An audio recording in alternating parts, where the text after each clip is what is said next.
Exam two time table ಅಂತೂ release ಆಗಿದೆಯಪ್ಪ. So ಹೇಗೆ ಓದಬೇಕು ಅಂತ ನೀವು ಒಂದು ಪ್ಲಾನ್ ಮಾಡ್ಕೊಳ್ಳೇಬೇಕಲ್ವಾ. ಸೊ ಟೈಮ್ ಟೇಬಲ್ ರಿಲೀಸ್ ಆಗಿದೆ. ಡೇಟ್ಸ್ ಏನಂತ ಗೊತ್ತಾ? ಕಾಮೆಂಟ್ ಅಲ್ಲಿ ತಿಳಿಸ್ತೀರಾ? ಡೇಟ್ಸ್ ಏನು? ಡೇಟ್ಸ್ ಅಂತೂ ಗೊತ್ತು ನಿಮ್ಗೆ, ಕಾಮೆಂಟ್ ಅಲ್ಲಿ ಮಾತ್ರ ತಿಳಿಸ್ಬೇಕು. ಪಕ್ಕ ನೋಡಿದೀರಾ ಟೈಮ್ ಟೇಬಲ್? ಕಾಮೆಂಟ್ ಅಲ್ಲಿ ತಿಳಿಸಿ, ನಾನು ಇವಾಗ ಹೇಳಲ್ಲ. ಓಕೆ, ಸಬ್ಜೆಕ್ಟ್ ಯಾವ್ದಂತ ಡಿಸೈಡ್ ಮಾಡಿದ್ರ? ಯಾವ್ದು ಬರೀತಾ ಇದ್ದೀರಾ ನೀವು? ಕೆಲವೊಬ್ರು ನಾನ್ ಮಾತಾಡಿದ ಪ್ರಕಾರ ಕೆಲವೊಬ್ರು ಹೇಳ್ತಾ ಇದ್ರಿ ಮ್ಯಾಮ್ ಸೈನ್ಸ್ ಪೇಪರ್ ಅಂತ ಹೇಳ್ತೀರಾ, ಅದರಲ್ಲಿ ಬಯಾಲಜಿ ಏನೋ ಸ್ವಲ್ಪ ಹೋಗಿದೆ ಮ್ಯಾಮ್, ಸರಿಯಾಗಿ ಬರ್ದಿಲ್ಲ ನಾನು ಅಂತ ಹೇಳ್ತಾ ಇದ್ರಿ. ಕೆಲವೊಬ್ರು ಕೆಮಿಸ್ಟ್ರಿ ಅಂತ ಹೇಳ್ತಾ ಇದ್ರಿ, ಕೆಲವೊಬ್ರು ಫಿಸಿಕ್ಸ್ ಸ್ವಲ್ಪ ಕಷ್ಟ ಆಯ್ತು ಅಂತ ಹೇಳ್ತಾ ಇದ್ರಿ. ಅದೇ ಕೆಲವೊಬ್ರು ಮ್ಯಾಮ್ ಮ್ಯಾಥ್ಸ್ ಅಂತೂ ತುಂಬಾ ಜನ ಹೇಳಿದೀರಾ ಮ್ಯಾಮ್ ಸರಿಯಾಗಿ ಬರ್ದಿಲ್ಲ ಅಂತ. ಸರಿಯಾಗಿ ಹುಡುಕಿ ಕ್ವೆಶನ್ ತೆಗ್ದಿದ್ದೀರಾ ಮ್ಯಾಮ್ ಇವರು. ಮ್ಯಾಮ್ ನಾನು 80 ಅನ್ಕೊಂಡಿದ್ದೆ 75 ಬರ್ತಿದೆ ಮ್ಯಾಮ್, ಏನ್ ಮ್ಯಾಮ್ ಬೇಜಾರಾಗೋಯ್ತು ಮ್ಯಾಮ್, 50ನೇ ಬರುತ್ತೆ ಮ್ಯಾಮ್. ತುಂಬಾ ಜನ ಹೇಳಿದ್ರಿ ಈ ತರ. ಸೊ ಸ್ಕೋರ್ ಇಂಪ್ರೂವ್ ಮಾಡಕ್ಕಂತೂ ತುಂಬಾ ಜನ ಬರಿತಾ ಇದ್ದೀರಾ ಅಂತ ಅನ್ಕೋತೀನಿ. ಯಾರ್ಯಾರು ಬರಿತಾ ಇದ್ರೆ ಎಕ್ಸಾಮ್ 2 ಅಂತ ಕಮೆಂಟ್ ಮಾಡಿ. ಯಾವ ಸಬ್ಜೆಕ್ಟ್ ಬರಿತಾ ಇದ್ದೀರೋ ಅಂತೂ ಒಂದ್ಸರಿ ತಿಳಿಸ್ಬಿಡಿ. ಯಾಕಂದ್ರೆ ನಾನು ಇಲ್ಲಿ ಮ್ಯಾಥ್ಸ್ಗೆ ಅಂತ ಸ್ಟಡಿ ಪ್ಲಾನ್ ಕೊಡ್ತೀನಿ, but you can apply the same to all other subjects as well. ಎಷ್ಟು ದಿನ ಬಾಕಿ ಇದೆ ಅಂತ ಕೂಡ ನೋಡ್ಕೊಂಬಿಡಿ. 18ನೇ ತಾರೀಕಂತೂ ಇದೆ, 18 ತಾರೀಕಂತೂ ಇದೆ ಎಕ್ಸಾಮ್ ಸ್ಟಾರ್ಟ್ ಆಗ್ತಾ ಇದೆ. ಇದು ಫಸ್ಟ್ ಲ್ಯಾಂಗ್ವೇಜ್ ಡೇಟ್ ಇದು. ಸೊ ಇಲ್ಲಿಂದ ಎಷ್ಟು ದಿನ ಬಾಕಿ ಇದೆ ಅಂತ ಒಂದ್ಸರಿ ಕೌಂಟ್ ಡೌನ್ ಮಾಡ್ಕೊಂಬಿಡಿ, ನೋಡಿ ಗೊತ್ತಾಗುತ್ತೆ ನಿಮ್ಗೆ. ಆಮೇಲೆ ಏನು ಓದ್ಬೇಕು, ನೀವ್ ಏನು ಓದ್ಬೇಕಪ್ಪ ಇಲ್ಲಿ, ಇದಕ್ಕೂ ಒಂದ್ ಪ್ರಶ್ನೆ ಇರುತ್ತೆ. ಇನ್ನೇನು ಓದ್ಬೇಕು ಮ್ಯಾಮ್, ಎಲ್ಲ ಓದಿದೀವಿ, ಇನ್ನೇನು ಓದ್ಬೇಕು, ಎಲ್ಲ ಬರದ್ ನಾ ಮನೆ ಬರ ಏನ್ ಕ್ವೆಶನ್ ಪೇಪರ್ ಬರುತ್ತೋ ಅಂತ ಅನ್ಕೋತಾ ಇರ್ತೀರಾ. ಬೇಜಾರ್ ಮಾಡ್ಕೊಳಕ್ ಹೋಗ್ಬೇಡಿ. ಯಾಕೆ ಅಂದ್ರೆ ಏನ್ ಓದ್ಬೇಕು ಅಂತ ನಿಮ್ಗೆ ಆಲ್ರೆಡಿ ಒಂದು ಐಡಿಯಾ ಸಿಕ್ಕಿದೆ. ಯಾಕೆ ಅಂದ್ರೆ ನೀವು ಫೈನಲ್ ಪೇಪರ್ ನೋಡಿದೀರಾ, ಫೈನಲ್ ಪೇಪರ್ ಅಲ್ಲಿ ಏನಿತ್ತು ಅಂತ ಗೊತ್ತಿದೆ, ನಿಮ್ಗೆ ಎಲ್ಲಿ ಕಷ್ಟ ಆಗಿತ್ತು ಅಂತ ನೋಡಿದೀರಾ. ಇವಾಗ ಮ್ಯಾಥ್ಸ್ ಎಕ್ಸಾಂಪಲ್ ತಗೊಂಡು ನಾನು ಹೇಳ್ತಾ ಇದ್ದೀನಿ. ತುಂಬಾ ಜನಕ್ಕೆ 5 ಮಾರ್ಕ್ಸ್ ಕ್ವೆಶನ್ ಕಷ್ಟ ಆಗಿತ್ತು, ಸರ್ಫೇಸ್ ಏರಿಯಾ ವಾಲ್ಯೂಮ್ಸ್. 4 ಮಾರ್ಕ್ಸ್ ಅಲ್ಲಿ ನಿಮ್ಗೆ ಯಾವ್ದು ಕಷ್ಟ ಆಗಿತ್ತು? ಅರ್ಥಮೆಟಿಕ್ ಪ್ರೋಗ್ರೆಷನ್ ಅಲ್ಲಿ ಸ್ವಲ್ಪ ನಿಮ್ಗೆ ಕಷ್ಟ ಆಗಿತ್ತು ಅಲ್ವಾ. ಅಥವಾ ಕೆಲವೊಬ್ಬರಿಗೆ ಅಪ್ಲಿಕೇಶನ್ ಆಫ್ ಟ್ರಿಗ್ನೋಮೆಟ್ರಿ ಕಷ್ಟ ಆಗಿತ್ತು, but application of trigonometry already solve ಮಾಡಿದ ಕ್ವೆಶನ್ ಅವರು ಕೊಟ್ಟಿದ್ರು, ಬೇರೆ ಕ್ವೆಶನ್ ಅವ್ರು ಕೊಟ್ಟಿರಲಿಲ್ಲ, ಸಾಲ್ವ್ ಮಾಡಿದ ಕ್ವೆಶನ್ ಕೊಟ್ಟಿದ್ರು. ಇಷ್ಟಾದ್ಮೇಲೂ 3 ಮಾರ್ಕ್ಸ್ ಅಲ್ಲಿ ನಿಮಗೆ ಟ್ರಯಾಂಗಲ್ ಚಾಪ್ಟರ್ ನಿಮಗೆ ಕಷ್ಟ ಆಗಿತ್ತು. ಆದ್ರೆ ಉಳ್ಕಿದ ಎಲ್ಲಾ ಕ್ವೆಶನ್ಸ್ ಏನಿದೆ, ಎಲ್ಲಾ ಕ್ವೆಶನ್ಸ್ ನಾವು ಮಾಡಿದ ಕ್ವೆಶನ್ನೇ ಬಂದಿತ್ತು. ಈ ಕ್ವೆಶನ್ ನಾವು ಮಾಡ್ಲಾರ್ದೇ ಇಲ್ಲ ಅಂತ ಇಲ್ವೇ ಇಲ್ಲ, ಎಲ್ಲಾ ಕ್ವೆಶನ್ಸ್ ನಾವು ಮಾಡಿದ್ದೇ ಬಂದಿತ್ತು. 5 ಮಾರ್ಕ್ಸ್ ಕಷ್ಟ ಆಗಿತ್ತು ಅಷ್ಟೇ. 4 ಮಾರ್ಕ್ಸ್ ಅಲ್ಲಿ ಅಪ್ಲಿಕೇಶನ್ ಆಫ್ ಟ್ರಿಗ್ನೋಮೆಟ್ರಿ ಮಾಡಿದ್ ಬಂದಿತ್ತು, ಒಂದು ಮಾಡಿರಲಿಲ್ಲ. ಆದ್ರೆ ಇನ್ನೊಂದು ಮಾತ್ರ ತುಂಬಾ ಜನ ಅರ್ಥಮೆಟಿಕ್ ಪ್ರೋಗ್ರೆಷನ್ ಅಂತ ಹೇಳ್ತಾ ಇದ್ರಿ. 3 ಮಾರ್ಕ್ಸ್ ಅಲ್ಲಿ ಟ್ರಯಾಂಗಲ್ ಒಂದು ಕ್ವೆಶನ್ ಸ್ವಲ್ಪ ನಿಮ್ಗೆ ಕಷ್ಟ ಬಂದಿತ್ತು. ಸೊ ಇದ್ರ ಮೇಲೆ ನೀವು ಫೋಕಸ್ ಮಾಡ್ಕೊಂಡು ಆರಾಮಾಗಿ ಕ್ವೆಶನ್ಸ್ ನ ಪ್ರಾಕ್ಟೀಸ್ ಮಾಡ್ಬೋದು ಈಗ. ಆಮೇಲೆ 3 ಮಾರ್ಕ್ಸ್ ಅಲ್ಲಿ ಇನ್ನೊಂದು ಕ್ವಾಡ್ರಾಟಿಕ್ ಇಕ್ವೇಶನ್ ಕ್ವೆಶನ್ ಒಂದು ನಿಮ್ಗೆ ಕನ್ಫ್ಯೂಸ್ ಮಾಡಿಸಿದೆ, ತುಂಬಾ ಜನಕ್ಕೆ ಕನ್ಫ್ಯೂಸ್ ಮಾಡಿಸಿದೆ. ಸೊ ನಿಮಗೆ ಎಕ್ಸಾಮ್ ಅಲ್ಲಿ ಮ್ಯಾಥ್ಸ್ ಅಲ್ಲಿ ಯಾವ್ದು ಕಷ್ಟ ಆಗಿತ್ತು, ಯಾವ್ದು ನಿಮಗೆ ಮಾರ್ಕ್ಸ್ ಕಳ್ಕೊಳ್ಳೋ ತರ ಆಗಿದೆ, ಒಂದ್ಸರಿ ನನಗೆ ಕಾಮೆಂಟ್ ಅಲ್ಲಿ ತಿಳಿಸ್ಬಿಡಿ. ಕ್ವೆಶನ್ ನಂಬರ್ ಬರೆದ್ರು ಪರವಾಗಿಲ್ಲ, ನಾನು ನೋಡ್ಕೋತೀನಿ ಯಾವ ಕ್ವೆಶನ್ ಟಫ್ ಆಗಿತ್ತು. ಕ್ವೆಶನ್ ನಂಬರ್ ಬರೆದ್ರು ಪರವಾಗಿಲ್ಲ, ಅಥವಾ ಕ್ವೆಶನ್ ಯಾರಿಗಾದ್ರೂ ಹಾಕೋಕಾಗ್ತಿದ್ರೆ ಕ್ವೆಶನ್ ಕೂಡ ಹಾಕ್ಬಿಡಿ, ತೊಂದ್ರೆ ಇಲ್ಲ, ನಾನು ನೋಡ್ಕೋತೀನಿ. ಐ ವಾಂಟ್ ಟು ಸಿ ನಿಮ್ಗೆ ಎಷ್ಟು ಜನಕ್ಕೆ ಎಲ್ಲಿ ತೊಂದರೆ ಆಗಿದೆ ಅಂತ. ಸೊ ಇಷ್ಟು ನಾನು ನಿಮ್ಗೆ ಹೇಳ್ತಾ ಇರೋದು ಯಾಕೆ ಅಂತಂದ್ರೆ, ನೀವು ಇಲ್ಲಿ ನಿಮ್ಮ ಸ್ಟಡಿ ಪ್ಲಾನ್ ನ ಮಾಡ್ಕೋಬಹುದು. ನಿಮ್ಗೆ ಆಲ್ರೆಡಿ ಒಂದಿಷ್ಟು ಗೊತ್ತಿದೆ ಏನೇನ್ ಬರುತ್ತೆ ಎಕ್ಸಾಮ್ ಅಲ್ಲಿ ಅಂತ. ಎಕ್ಸಾಮ್ ಅಲ್ಲಿ ನಿಮ್ಗೆ ಏನ್ ಬರುತ್ತಪ್ಪ? ಫಾರ್ಮುಲಾ ಬರುತ್ತೆ, ಫಾರ್ಮುಲಾಸ್ ಅಂತೂ ಕೊಡ್ತಾರೆ, ಡೆಫಿನೇಷನ್ಸ್ ಕೊಡ್ತಾರೆ, ಡೆಫಿನೇಷನ್ಸ್ ಎಲ್ಲ ಕೊಡ್ತಾರೆ. ಥಿಯರಮ್ಸ್ ಯಾವ್ದು ಬರುತ್ತೆ ಅಂತ ಗೊತ್ತು, ಹೌದಾ? ಥಿಯರಮ್ಸ್ ಎಲ್ಲ ಪ್ರಾಕ್ಟೀಸ್ ಮಾಡ್ಕೊಂಬಿಡಿ. ಇವಾಗ ಗೆಸ್ ಮಾಡ್ಕೊಳಕ್ ಹೋಗ್ಬೇಡಿ. ದಿನ ತುಂಬಾ ಇದೆ ನಿಮ್ಮ ಹತ್ರ ತುಂಬಾ ದಿನ ಬಾಕಿ ಇದೆ. ಎಣಿಸ್ಕೊಳ್ಳಿ ಟೈಮು. 1ನೇ ತಾರೀಕು, ಮೇ 1ನೇ ತಾರೀಕು ಅಂತ ಹಿಡಿದ್ರು 18 ತಾರೀಕುವರೆಗೂ ಅಂದ್ರೆ 18 ದಿನ ಇದೆ ಬಾಕಿ ಅಲ್ವಾ. ಅದಕ್ಕಿಂತ ಮುಂಚೆನೂ ನಿಮ್ಮ ಹತ್ರ ಟೈಮ್ ಇದೆ, ಅಟ್ಲೀಸ್ಟ್ 1 ವೀಕ್.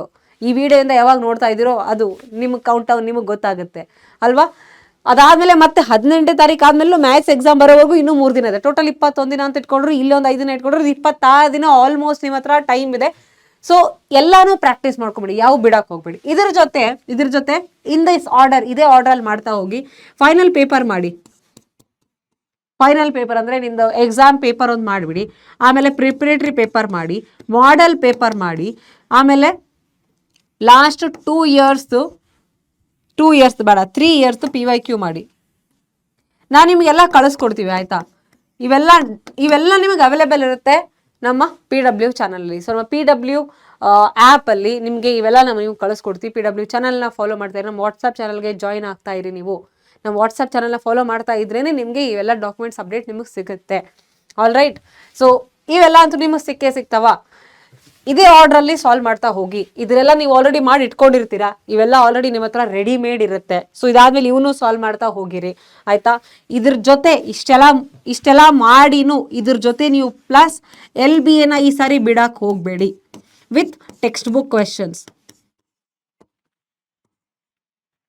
ಎಲ್ಲ ಮುಗಿಸ್ಕೊಂಬಿಡಿ. ಇಷ್ಟು ದಿನ ಬಾಕಿ ಇದೆ, ನೀವು ಬರೀ ಮ್ಯಾಥ್ಸ್ ಒಂದೇ ಬರಿತಾ ಇದೀರಿ ಅಂತಂದ್ರೆ ಇವೆಲ್ಲ ಮುಗಿಸ್ಕೊಂಬಿಡಿ, ಎಲ್ಲ ಮುಗಿಸ್ಕೊಂಬಿಡಿ, ತೊಂದರೆ ಇಲ್ಲ ಆಯ್ತಾ. ಬರೀ ಮ್ಯಾಥ್ಸ್ ಒಂದೇ ಬರಿತಾ ಇದ್ರೆ ಎಷ್ಟು ಯೂಸ್ ಆಗುತ್ತೆ, ಯಾವ್ದಾದ್ರು ಒಂದು ಸಬ್ಜೆಕ್ಟ್ ಬರಿತಾ ಇದ್ರೆ ತುಂಬಾ ಯೂಸ್ ಆಗುತ್ತೆ ನಿಮಗೆ. ಸೊ ಎಲ್ಲ ಪ್ರಾಕ್ಟೀಸ್ ಮಾಡ್ಕೊಳಕ್ ತುಂಬಾ ಟೈಮ್ ಇದೆ, ಏನೂ ತೊಂದರೆ ಇಲ್ಲ. ನೀವು ಬೇಕಾದ್ರೆ ನೋಡಿ, ಇದು ಒಂದು ಫೈನಲ್ ಪೇಪರು, ಪ್ರಿಪರೇಟರಿ ಪೇಪರು ನಿಮ್ಗೆ ಆರಾಮಾಗಿ ಒಂದ್ ದಿನದಲ್ಲಿ ಮುಗಿಸ್ಬಿಡ್ತೀರಾ. ಬೇಡ 2 ದಿನ ಅಂತೂ ಇಟ್ಕೊಳ್ಳಿ, ಅನಾಲಿಸಿಸ್ ಮಾಡ್ಕೊಂಡು ತಪ್ಪಾಗಿ ನೋಡ್ಕೊಂಡು 2 ದಿನ ಅಂತೂ ಅನ್ಕೊಳ್ಳಿ. ಈ ಮಾಡಲ್ ಪೇಪರ್ 4 ಇದೆ, ಅದಕ್ಕೆ 2 ದಿನ ಅಂತ ಅನ್ಕೊಳ್ಳಿ, 4 ದಿನ ಆಯ್ತು. PYQs ನಿಮಗೆ ಒಂದು 5 ಕ್ವೆಶನ್ ಪೇಪರ್ ಇಟ್ಕೊಂಡ್ಬಿಡ್ರಪ್ಪ, ತೊಂದ್ರೆ 5 ಕ್ವೆಶನ್ ಪೇಪರೇ ಅಂದ್ಕೊಳ್ಳಿ. PYQ ಅಲ್ಲಿ ಅಲ್ಲೂ ನಿಮಗೆ ಆರಾಮಾಗಿ ಒಂದು 5 ಕ್ವೆಶನ್ ಪೇಪರ್ ಅಂದ್ರೆ 5 ದಿನ ಅಂತ ಅನ್ಕೊಳ್ಳಿ. ಎಷ್ಟು ದಿನ ಆಯ್ತು, ಇಲ್ಲೇ ಒಂದು 10 ದಿನ ಆಯ್ತು. ಇನ್ನೂ ಟೈಮ್ ಬಾಕಿ ಇದೆ ರೀ ನಿಮ್ಮ ಹತ್ರ, ಇನ್ನೂ ಟೈಮ್ ಬಾಕಿ ಇದೆ LBA ಟೆಕ್ಸ್ಟ್ ಬುಕ್ ಕ್ವೆಶನ್ಸ್ ಮಾಡ್ಲಿಕ್ಕೆ. ಅಲ್ಲಿ ಒಂದು 10 ದಿನ ಆದ್ರೂ ಇಲ್ಲೂ ಮತ್ತೆ ನಿಮಗೆ ಒಂದು 15 ದಿನ ಸಿಗುತ್ತೆ, ಆರಾಮಾಗಿ ಸಾಲ್ವ್ ಮಾಡ್ತೀರಾ. ಏನು ಕಷ್ಟ ಇದೆ, ಏನು ಕಷ್ಟ ಇಲ್ಲ, ಟೈಮ್ ಮಾತ್ರ ಸಿಕ್ಕಾಪಟ್ಟೆ ಇದೆ. ಸ್ಕೋರ್ ಇಂಪ್ರೂವ್ ಮಾಡ್ಕೋಬೇಕು ಅನ್ನೋರಿಗೆ this is the golden chance ಮಕ್ಳೇ, ಆಯ್ತಾ. ಇದೆಲ್ಲ ನೀವೇ ಮಾಡ್ತೀರಿ, ಹೌದು ನೀವೇ ಮಾಡಬೇಕು, ನೀವೇ ಎಕ್ಸಾಮ್ ಬರೆಯೋರು, ನೀವು ಪ್ರಾಕ್ಟೀಸ್ ಮಾಡಲೇಬೇಕು. ಆದರೆ ಫೈನಲ್ ಎಕ್ಸಾಮ್ ಟೈಮ್ಗೆ ನಾವು ನಿಮಗೆ ಸಪೋರ್ಟ್ ಕೊಟ್ಟಿದ್ವಿ, ಹೌದೋ ಇಲ್ವೋ. PW ಕರ್ನಾಟಕ ಚಾನಲಿಂದ ಏನು ಸಿಕ್ಕಿತ್ತು ನಿಮಗೆ, ಮ್ಯಾರಥಾನ್ ಸಿಕ್ಕಿತ್ತು, continuous marathons, marks wise PYQs, last minute revision ಎಲ್ಲ ಸಿಕ್ಕಿತ್ತು, ಕಂಪ್ಲೀಟ್ ಸಪೋರ್ಟ್ ನಿಮಗಿತ್ತು. ಅದೇ ಥರ even for exam two PW Karnataka 8, 9, 10 ಚಾನಲಿಂದ ನಿಮಗೆ ಫುಲ್ ಸಪೋರ್ಟ್ ಸಿಗುತ್ತೆ ಮಕ್ಕಳೇ. As once again our own famous marathons, ಈ ಲೈವ್ ಮ್ಯಾರಥಾನ್ಸ್ ನಿಮ್ಗಾಗಿ ಇದ್ದೇ ಇರುತ್ತೆ. ಎಕ್ಸಾಮ್ ಟೈಮ್ಗೆ ನಾವಂತೂ ನಿಮ್ಮ ಕೈ ಬಿಡೋದಿಲ್ಲ. ಆಬ್ವಿಯಸ್ಲಿ ನೀವೇನು ಮಾಡಬೇಕಾಗಿದೆ ಅಂತಂದರೆ, ಎಕ್ಸಾಮ್ ಹಿಂದಿನ ದಿನ ನಾವು ಸೆಷನ್ನ ಕಂಡಕ್ಟ್ ಮಾಡ್ತೀವಿ.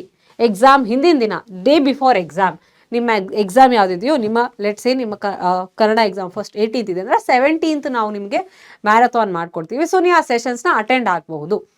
ಉಳ್ಕಿ ಟೈಮಿಗೆ ಏನು ಮಾಡ್ತೀರಾ, ಎಲ್ಲೋ ನಿಮಗೆ ಡೌಟ್ ಇದೆ, ಅವಾಗ ಏನು ಮಾಡ್ತೀರಾ ಅಂತಂದರೆ, ಆಲ್ರೆಡಿ ಆಗಿದ್ದು ಮ್ಯಾರಥಾನ್ಸ್ದು ಲೈವ್ ಅಲ್ಲಿ ರೆಕಾರ್ಡೆಡ್ ಇದೆ, ಲೈವ್ ರೆಕಾರ್ಡೆಡ್ ವರ್ಷನ್ ಅಂತೂ ನಿಮಗೆ ಸಿಕ್ಕೇ ಸಿಗುತ್ತೆ. ಒಂದ್ಸರಿ ಪ್ಲೇಲಿಸ್ಟ್ ಅಲ್ಲೂ ಹೋಗಿ ನಿಮಗೆ ಚೆಕ್ ಮಾಡಿ. ಪ್ಲೇಲಿಸ್ಟ್ ಅಲ್ಲಿ ಹೋಗಿ ಚೆಕ್ ಮಾಡಿದಾಗ ನಿಮ್ಗೆ ಅರ್ಥ ಆಗುತ್ತೆ ಎಲ್ಲಿ ಸೆಷನ್ಸ್ ಅವೈಲೇಬಲ್ ಇದೆ ಅಂತ.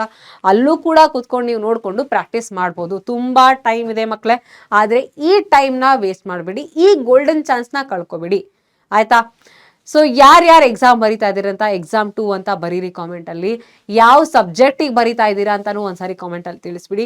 ಮ್ಯಾಥ್ಸ್ ಯಾರಾದರೂ ಬರಿತಾ ಇದ್ರೆ ಸ್ಪೆಷಲ್ ಮೆನ್ಷನ್ ಮಾಡಿ ಪಕ್ಕ, ಯಾಕಂದರೆ ನಾನಂತೂ ನಿಮಗೋಸ್ಕರ ಸ್ಪೆಷಲ್ ಸೆಷನ್ ತೊಗೊಂಡು ಬಂದೇ ಬರ್ತೀನಿ.